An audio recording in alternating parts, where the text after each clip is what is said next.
जैसा कि हमने पिछली कहानी में देखा था, बंजीर और कोबी अमीर बनने के रहस्य जानने के लिए अरकाद के पास जाने का उनने सोचा था। अरकाद उनका मित्र है जो बहुत अमीर है। उसके पास इतनी धन दौलत है कि सम्राट भी जरूरत पड़ने पर अरकाद से मदद लेता था। जैसे कि पिछली कहानी में कोबी और बंजीर ने विचार किया था कि हम सब मिलकर अरकाद से बात करेंगे और अरकाद हमें अमीर बनने के रहस्य बताएगा। तो चलिए इसके नए चैप्टर लेके मैं आपके सामने एस के संतोष कुमार ऑडियो बुक लेके आपके सामने प्रस्तुत हो चुका हूँ। तो दिल थाम के बैठिए, आपके सामने एक नया रहस्य रहस्य खुलने वाला है। इसकी बातों को आप एक नोट पैड में लिखते जाना, वो आपके लाइफ में बहुत काम आने वाली है। तो चलिए ये शुरू करता हूँ। बेबीलोन का सबसे अमीर आदमी। प्राचीन बेबीलोन में कभी अरकाद नाम का बहुत अमीर आदमी रहता था। उसकी अपार दौलत के चर्चे दूर दूर तक फैले थे। इसके अलावा उसकी उदारता भी मशहूर थी। वह दिल खोलकर दान देता था और परोपकार के काम करता था। वह अपने परिवार के प्रति भी उदार था और खुले हाथ से खर्च करता था। फिर भी हर साल वो जितना खर्च करता था, उसकी दौलत उससे ज्यादा तेजी से बढ़ जाती थी। उसके बचपन के कुछ मित्रों ने एक दिन उसके पास आकर कहा, अरकाद, तुम हमसे ज्यादा खुशकिस्मत हो। तुम बेबीलोन के सबसे अमीर आदमी बन गए हो, जबकि हम मुश्किल से गुजारा कर पा रहे हैं। तुम बेहतरीन कपड़े पहन सकते हो और बेहतरीन भोजन का आनंद ले सकते हो, जबकि हमारा हाल यह है कि अगर हमारे परिवार को भरपेट भोजन और तन ढकने को कपड़े मिल जाए तो हमारी खुशी का ठिकाना नहीं रहता।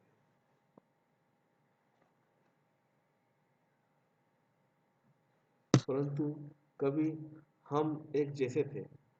हमें एक ही अध्यापक ने पढ़ाया है। हम एक साथ खेले हैं।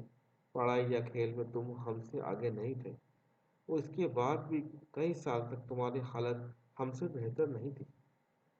जहाँ तक हम जानते हैं, तुमने हमसे ज़्यादा कड़ी मेहनत भी नहीं की है। फिर ऐसा क्यों है कि किस्मत तुम पर मेहरबान हो गई और उसने तुम्हें ज़िंदगी की सारी खुशियाँ दे दी, जबकि उसने हमें नज़रअंदाज कर दिया, हालांकि हम भी तुम्हारे ही जीतने के हकदार थे। इस पर अरकाद ने कहा, अगर तुम लोगों को पैसे की दिक्कत आ रही है तो इसका कारण यह है कि या तो तुम दौलत इकट्ठी करने के नियमों को नहीं जान पाए हो, या फिर तुम उनका पालन नहीं करते हो। किस्मत एक ऐसी दुष्ट देवी है जो किसी का भी स्थायी रूप से भला नहीं करती है। जिस पर भी हम बिना मेहनत के धन की बरसात कर देती है, जिस पर भी यह बिना मेहनत के धन की बरसात कर देती है, वह लगभग हमेशा बर्बाद हो जाता है। उसकी मेहरबानी के बाद इंसान बेतहाशा खर्च करने लगता है और कुछ ही समय में अपनी सारी दौलत गंवा बैठता है। दौलत तो चली जाती है, परंतु उसके अंदर बहुत सी इच्छाओं की भूख बाकी रह जाती है, जिन्हें संतुष्ट करने का अब उसके पास साधन नहीं है।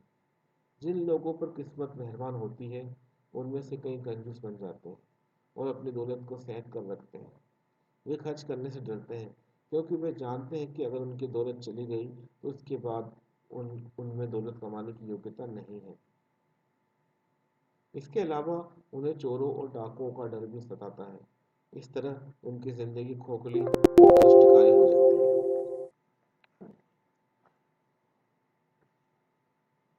शायद ऐसे लोग भी होंगे जो मेहनत के बिना कमाई दौलत को लेकर उसे बढ़ा लें और सुखी नागरिक के रूप में जीवन जिए, परंतु ऐसे लोग बहुत कम होंगे। मैंने आज तक ऐसे किसी व्यक्ति को नहीं देखा है। हालांकि मैंने इस बारे में कई अफवाहें जरूर सुनी हैं। अगर तुम लोगों को यकीन नहीं हो रहा हो तो अपनी जान पहचान के उन लोगों के बारे में सोचो जिन्हें विरासत में अचानक दौलत मिली थी। क्या ऐसा ही नहीं होता है? अरकात के मित्र ने स्वीकार किया कि जिन लोगों को विरासत में दौलत मिली थी उनके बारे में ये सच था, परंतु मित्रों ने अरकात से कहा कि वो अपने दौलतमंद बनने की कहानी विस्तार से बताए। इसके जवाब में अरकात बोला, अपनी जवानी में मैंने अपने चारों तरफ सुख और संतुष्टि देने वाली बहुत सी अच्छी चीजें देखी। इसके बाद मैंने यह भी देखा कि दौलत इन सब की शक्ति को बढ़ा देती है। दौलत में शक्ति होती है। दौलत हो तो बहुत सी चीजें संभव हैं। आप अपने घर को सबसे महंगे सामान से सजा सकते हैं। आप दूर देशों की यात्रा कर सकते हैं। आप दूर के देशों के जायकेदार व्यंजनों का स्वाद चख सकते हैं। आप सुनार और जौहरी से आभूषण खरीद सकते हैं। आप ईश्वर के भव्य मंदिर भी बनवा सकते हैं। आप ये सारे काम कर सकते हैं और इसके अलावा अनेक ऐसे काम कर सकते हैं जिनसे इंद्रियों को आनंद तथा आत्मा को सुख मिले। और जब मुझे इस इन सब बातों का एहसास हुआ तो मैंने यह संकल्प किया कि मैं जिंदगी की तमाम अच्छी चीजें हासिल करके रहूंगा। मैं उन लोगों जैसा नहीं बनूंगा जो दूर खड़े रहते हैं और सुखी लोगों से ईर्ष्या करते हैं। मैं सस्ते कपड़ों में संतुष्ट नहीं रहूंगा जिनमें लोग सम्मानजनक दिखने की कोशिश करते हैं। मैं गरीब आदमी की जिंदगी से संतुष्ट नहीं रहूंगा। इसके विपरीत मैं बेहतरीन चीजों के इस जश्न में खुद को एक सम्मानित अतिथि बनाऊंगा। जैसा तुम लोग जानते हो, मेरे पिता एक छोटे व्यापारी थे और हमारा परिवार बड़ा था, इसलिए मुझे विरासत में कुछ मिलने की जरा भी उम्मीद नहीं थी। जैसा तुम लोगों ने कहा है, मुझमें तीव्र बुद्धि या विशेष योग्यता भी नहीं थी, इसलिए मैंने फैसला किया कि अगर मैं अपनी इच्छा पूरी करना चाहता हूँ तो इसके लिए मुझे समय और ज्ञान की जरूरत है। जहाँ तक समय का सवाल है, ये सबके पास प्रचुरता में होता है। तुम सबके पास दौलतमंद बनने के लिए काफी समय था, जिसे तुमने बर्बाद कर दिया है। तुम लोगों के अनुसार तुम्हारे पास संपत्ति के नाम पर सिर्फ तुम्हारे परिवार है, जो सचमुच गर्व करने लायक है। जहाँ तक ज्ञान का सवाल है, तुम्हें याद होगा हमारे बुद्धिमान अध्यापक ने हम सबको यह सिखाया था कि ज्ञान दो तरह का होता है। एक तरह का ज्ञान वह होता है जो हम सीखते हैं और जानते हैं, और दूसरी तरह का ज्ञान यह प्रशिक्षण है कि हम उस चीज का पता कैसे लगाएं जिसे हम नहीं जानते। इसलिए मैंने यह पता लगाने का फैसला किया कि दौलत का संग्रह कैसे किया जा सकता है। मैंने ये संकल्प किया कि इसका तरीका मालूम होते ही मैं दौलत का संग्रह करने में जुट जाऊंगा और इस काम को अच्छी तरह करूंगा। समझदारी इसी में है कि जब तक हम इस दुनिया में हैं तब तक जिंदगी का आनंद लें, क्योंकि इस दुनिया से जाने के बाद हमें पर्याप्त दुख मिलेगा। मुझे रिकॉर्ड रूम में नकलन बीज का काम मिल गया। मैं हर दिन कई घंटों तक मृदा पत्र, मिट्टी की टेबलेट्स पर मेहनत से लिखता रहा। महीनों मेहनत करने के बावजूद मैं दौलत के नाम पर कुछ भी इकट्ठा नहीं कर पाया। भोजन, कपड़े, देवताओं के प्रायश्चित और न जाने कितनी चीजों पर मेरी सारी कमाई खर्च हो जाती थी। लेकिन इसके बावजूद मेरा संकल्प कम नहीं हुआ। फिर एक दिन साहूकार अलोमिस सिटी मास्टर के घर पर आए। उन्होंने नवे नियम की नकल मांगी और मुझसे कहा, मुझे यह 2 दिन में चाहिए और अगर यह काम उस समय तक पूरा हो गया तो मैं तुम्हें तांबे के 2 सिक्के दूंगा। मैंने कड़ी मेहनत की, परंतु वह नियम लंबा था और जब अलगे में आए तो काम अधूरा पड़ा था। वे नाराज होकर बोले कि अगर मैं उनका गुलाम होता तो वे मेरी खाल उधेड़ लेते। बहरहाल मैं जानता था कि सिटी मास्टर उन्हें मुझ पर हाथ नहीं उठाने देंगे, इसलिए मुझे इस बात का डर नहीं था। मैंने उससे कहा, अल्केमिस्ट, आप बहुत अमीर हैं, मुझे बताएं कि मैं भी अमीर कैसे बन सकता हूँ। अगर आप ऐसा करने का वायदा करते हैं तो मैं सारी रात मृदा पत्र को लिखूंगा और सूरज उगने तक आपका काम पूरा हो जाएगा। वे मेरी तरफ देखकर मुस्कुराए और बोले, तुम बहुत ही दुस्साहसी हो, परंतु मुझे ये सौदा मंजूर है। मैं पूरी रात लिखता रहा हालांकि मैं मैं पूरी रात लिखता रहा हालांकि मेरी कमर में दर्द हो रहा था, तेल की बदबू से मेरा सिर घूम रहा था और मेरी आंखों के सामने अंधेरा छा रहा था। लेकिन जब वे सुबह आए तो नियम की पूरी नकल तैयार हो चुकी थी। फिर मैंने उससे कहा, अब आप अपना वायदा पूरा करें। वे दयालुता से बोले, तुमने सौदे का अपनी का अपनी तरफ वाला हिस्सा पूरा कर लिया है बेटे, और मैं अपना हिस्सा पूरा करने के लिए तैयार हूँ। मैं तुम्हें वे सब बातें बताऊंगा जो तुम जानना चाहते हो, क्योंकि मैं बूढ़ा हो रहा हूँ और बूढ़े लोगों को मुँह चलाना अच्छा लगता है। जब युवक बूढ़े लोगों के पास सलाह लेने आते हैं तो उन्हें अनुभव से हासिल ज्ञान मिलता है, परंतु अक्सर युवक यह मान लेते हैं कि बूढ़े लोगों के पास जो ज्ञान है वो गुजरे जमाने का ज्ञान है और वर्तमान में उससे कोई लाभ नहीं होगा। यही वजह है कि वे उस ज्ञान का लाभ नहीं उठाते। मगर एक बात हमेशा याद रखना, आज जो सूरज चमक रहा है यह वही सूरज है जो तुम्हारे पिता के जमाने में चमकता था, और यह सूरज तब भी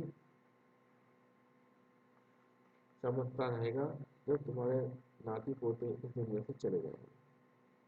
उन्होंने आगे कहा, युवाओं के विचार उन धूमकेतुओं की तरह होते हैं जो अक्सर आसमान को चमकदार बना देते हैं, जबकि बुढ़ापे का ज्ञान सितारों की तरह होता है जिनकी चमक में कोई फर्क नहीं आता है।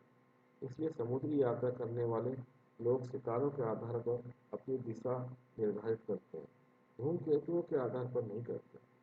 मेरे शब्दों को अच्छी तरह से गांठ बांध लो, क्योंकि अगर तुम मेरी बातों में छिपी सच्चाई को नहीं समझ पाओगे तो तुम्हें लगेगा कि तुम्हारी रात भर की मेहनत बेकार चली गई।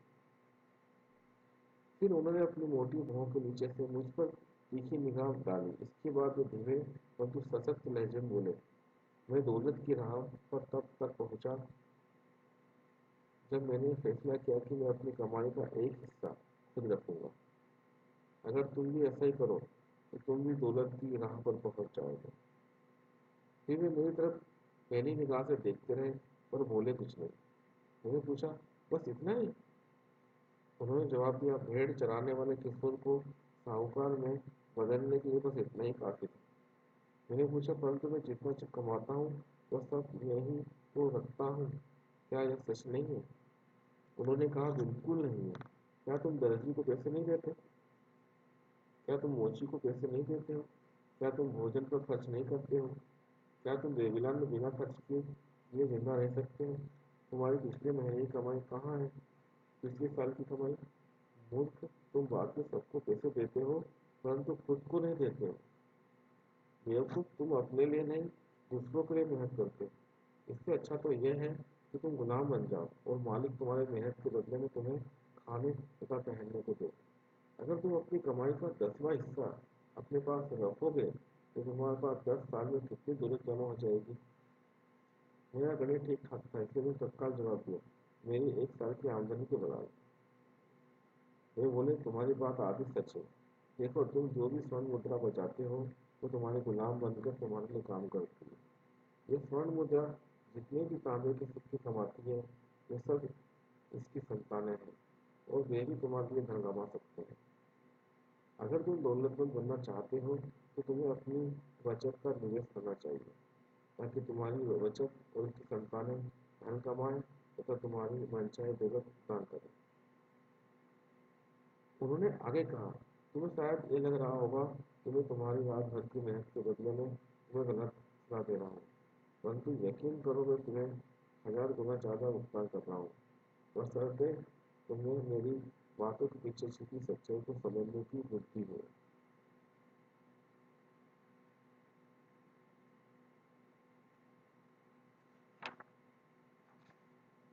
अपनी कमाई का एक हिस्सा खुद रखो, चाहे तुम्हारी कमाई कितनी ही कम क्यों न हो। तुम्हें इसके 10वें हिस्से यानी 10% से कम नहीं बचना चाहिए। तुम इससे जितना ज़्यादा बचा सकते हो बचा लो। सबसे पहले खुद को भुगतान करो, बची हुई कमाई में अपना खर्च जलाओ। दर्जी और मोची से इतना सामान मत खरीदो कि तुम अपनी बची हुई आमदनी में से उसका भुगतान न कर पाओ। इसके अलावा तुम्हें बची हुई कमाई में से ही भोजन, परोपकार और ईश्वर के प्रायश्चित के लिए भी खर्च करना होगा। पेड़ की तरह दौलत भी एक छोटे से बीज से उगती है। तुम्हारे द्वारा बचाया गया तांबे का पहला सिक्का वह बीज है जिससे तुम्हारी दौलत का पेड़ होएगा। जितनी जल्दी तुम एक बीज बो दोगे, पेड़ उतनी ही जल्दी होएगा। तुम जितनी निष्ठा और निरंतरता से उस पेड़ में अपनी बचत का पानी सींचोगे, उतनी जल्दी तुम उसकी छाया के नीचे आराम कर सकते हो। यह कहकर उन्होंने गदापत्र उठाए और चले गए। मैंने उनकी सलाह पर काफी समय तक विचार किया मैंने उनकी सलाह पर काफी समय तक विचार किया और वह मुझे तर्कपूर्ण लगी। इसलिए मैंने उस पर अमल करने का फैसला किया। जब भी मैं कुछ कमाता था तो तांबे के 10 सिक्कों में से एक निकाल कर अलग रख लेता था। और अजीब बात यह थी कि मुझे खर्च चलाने से मैं पहले से ज़्यादा दिक्कत नहीं हुई। मुझे कोई फर्क महसूस नहीं हुआ और मैं अपनी आमदनी के 10 हिस्से के बिना ही गुजारा करने लगा। धीरे धीरे मेरी बचत का आकार बढ़ने लगा। अपनी बढ़ती बचत को देख के मेरा मन लग जाया था कि मैं इसे खर्च करके व्यापारियों से भी अच्छी अच्छी चीज़ें खरीदूं जो ऊँटों और जहाज़ों में फिनीसियस के देश से आती है। परंतु मैंने समझदारी से काम लिया और ऐसा नहीं किया। एक साल बाद अल्केमिस्ट दोबारा आए। उन्होंने उससे पूछा, बेटे तुम्हें पिछले साल कितना कमाया है? क्या तुमने उसका कम से कम 10वां हिस्सा अपने लिए बचाया है? मैंने जवाब दिया, हाँ मैंने ऐसा किया है। उन्होंने मुस्कुराकर कहा, यह तो बहुत अच्छी बात है। और तुमने उस पैसे को क्या किया? मैंने इसे ईंट बनाने वाले अजगर को दे दिया। इसने मुझसे कहा था कि वह दूर देशों की यात्रा करने जा रहा है और वह टायर से मेरे लिए फिनिशियंस के दुर्लभ रत्न खरीद लाएगा। और उसके लौटने के बाद हम उन रत्नों को ज़्यादा कीमत पर बेचकर मुनाफा कमाएंगे और मुनाफे को आपस में बांट देंगे। मुस्कुरा कर बोले, हर मूर्ख अपनी ही गलती से सीखता है। परंतु तुमने रत्नों के बारे में ईंट बनाने वाले पर भरोसा क्यों किया? क्या तुम ब्रेड बनाने वाले से ज्योतिष की भविष्यवाणी पूछते हो? नहीं। अगर तुमसे तुम्हें जरायु बुद्धि है, तुम इसके लिए ज्योतिषी के पास जाते हो। तुम्हारी पूरी बचत अब चली गई है बेटे। तुमने अपने दोस्त के पेड़ को जड़ से उखाड़ दिया है, परंतु तुम इसे दोबारा दोबारा बो सकते हो। तो दोबारा कोशिश करो। और अगली बार अगर तुम्हें रत्नों के बारे में सलाह की जरूरत हो तो जोहरी के पास जाना। अगर तुम्हें भेड़ों के बारे में सच्चाई जानना हो तो गडरिया के पास जाना। सलाह एक ऐसी चीज है जिसे लोग मुफ्त में बांटते हैं, परंतु इस बारे में सतर्क रहने की जरूरत है। वही सलाह मानो जो मानने योग्य हो। जो व्यक्ति अपनी बचत के बारे में अनुभवहीन व्यक्तियों से सलाह लेता है वो गलत सलाह के कारण अपनी बचत गवा देता है। थैंक्स। आज इतना ही। इसके आगे मैं नए नए वीडियो में लेके आऊँगा। वीडियो काफ़ी बड़ा हो चुका है, इसलिए इसको जरूर समाप्त करते हैं। धन्यवाद। Thank you.